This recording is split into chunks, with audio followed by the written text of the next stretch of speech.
अस्सलाम वालेकुम फ्रेंड्स, मेरा नाम है मोहम्मद आसिफ़ और आप देख रहे हो आसिफ टेक यूट्यूब चैनल।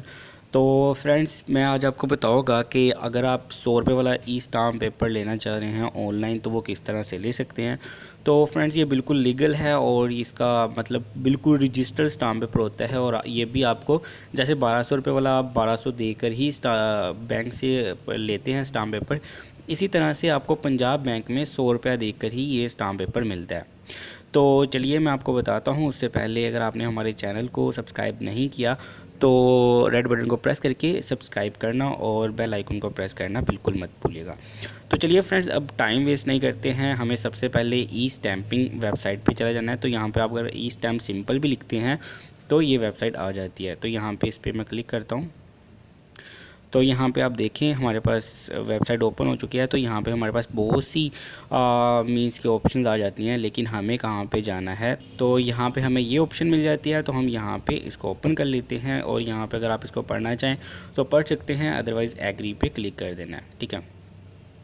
तो यहाँ पे ये जो स्टाम्प पेपर है फ्रेंड्स, ये हमारा 100 रुपये वाला स्टाम्प पेपर होता है। ठीक है।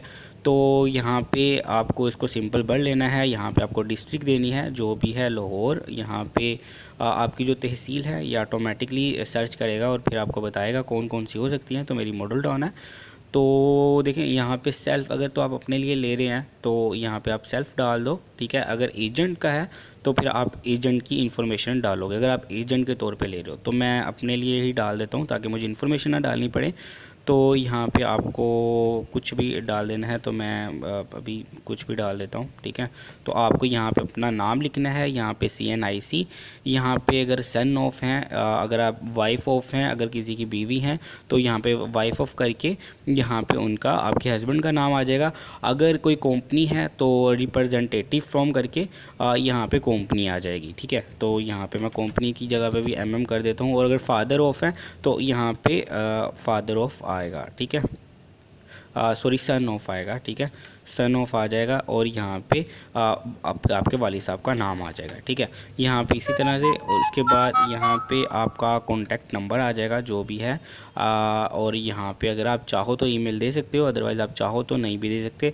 और यहाँ पे आपका एड्रेस आएगा। ठीक है। तो मैं लाहौर लिख रहा हूँ, लेकिन आपने पूरा ID कार्ड का एड्रेस देना है। ये उस बंदे की सारी इन्फॉर्मेशन होगी जो बहक नहीं होगा। ठीक है। तो मींस के अगर आप कोई चीज़ सेल परचेज़ कर रहे हो तो जो बंदा सेल कर रहा है वो ये सारी की सारी इन्फॉर्मेशन वो देगा। ठीक है। इसी तरह अगर किरायानामा है तो किरायादार की सारी इन्फॉर्मेशन यहाँ डलेगी, मालिक मकान की नहीं डलेगी। ठीक है। तो जो बहक बंदा होगा वो यहाँ पे नहीं आएगा, वो आगे आएगा। यहाँ पे सिर्फ वो बंदा आएगा जो कि स्टाम्प पेपर इशू करवा रहा है, जिसके नाम से इशू हो रहा है। ठीक है। तो इशू करवाने वाले बंदे की मैंने आपको बता दी कि अगर किरायादार है तो किरायादार की इन्फॉर्मेशन यहाँ पे आएगी। अगर सेल परचेज़ का कोई मामला है तो जो बंदा सेल कर रहा है वो यहाँ पे आएगा। ठीक है।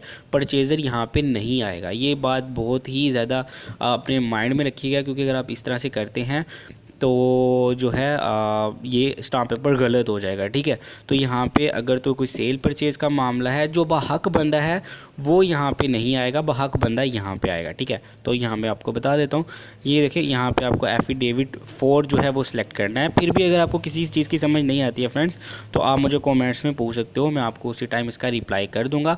लेकिन मैं फिर भी बता दूँ एक दफ़ा फिर से कि यहाँ पे जो बंदा किसी चीज़ को सेल कर रहा है उसकी इन्फॉर्मेशन आएगी, या फिर अगर किरायादार है तो किरायादार की इन्फॉर्मेशन यहाँ पे आएगी, जो मालिक मकान होगा उसकी इन्फॉर्मेशन यहाँ पे नहीं आएगी। ठीक है। तो ये इस तरह से आएगा ताकि आप पता रहे कि स्टाम्प पेपर इशू करवाने वाला कौन है। ठीक है। अगर उसके नाम से इशू होगा तो बहक जो होगा यहाँ पे जो बंदा होगा वो होगा। यहाँ पे अब जो बंदा बहक है, जैसा कि मालिक मकान है या कोई जिसने चीज़ परचेज़ की है, उसका यहाँ पे आ जाएगा। या फिर कोई किसी से काम करवा रहा है जो बंदा और उसको पे कर रहा है, वो यहाँ पे बहक के तौर पे आएगा। जैसे कि मैं अपना लिख देता हूँ।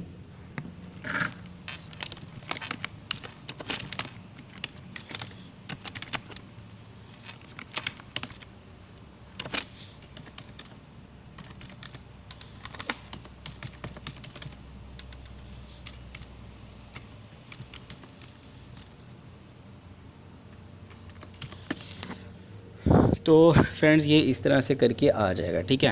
तो उसके बाद यहाँ पे आपको कैप्चर कोड है नीचे, जो भी लिखा होगा आपको यहाँ पे लिख देना है। EP3E है, तो मैं लिख देता हूँ और यहाँ से नेक्स्ट करता हूँ। तो कुछ मिसिंग कर गए हैं हम शायद, तो ये देखें, हाँ ठीक है, सॉरी मैंने लिखा ही नहीं कुछ। तो यहाँ पे देखें कह रहा है कि ID कार्ड भी इनवैलिड है, तो मैं सही लिखता हूँ, थोड़ा सा मैंने जल्दी में गलत लिख दिया। तो चलें कोई नहीं बात, चलें ये हो गया। और रिलेशन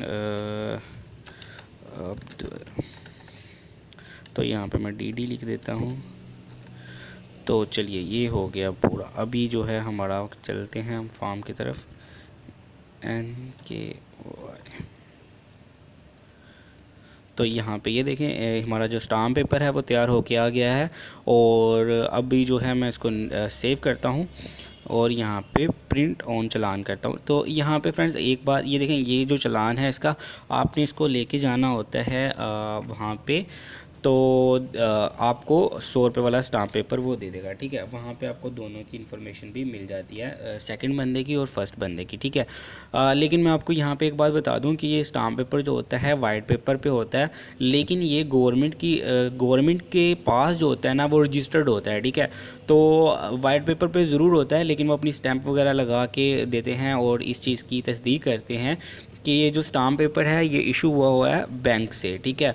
और ये गवर्नमेंट के खाते में आपका जो स्टाम्प पेपर है वो मौजूद होता है। तो आपको डरने की बिल्कुल भी ज़रूरत नहीं होती है कि आप ये सोचें कि यार ये वाइट पेपर पे स्टाम्प पेपर है तो ये गलत हो गया, ये हो गया, इस तरह से कुछ भी नहीं होता है। ये बिल्कुल रजिस्टर्ड और वेरीफाइड स्टाम्प पेपर होता है।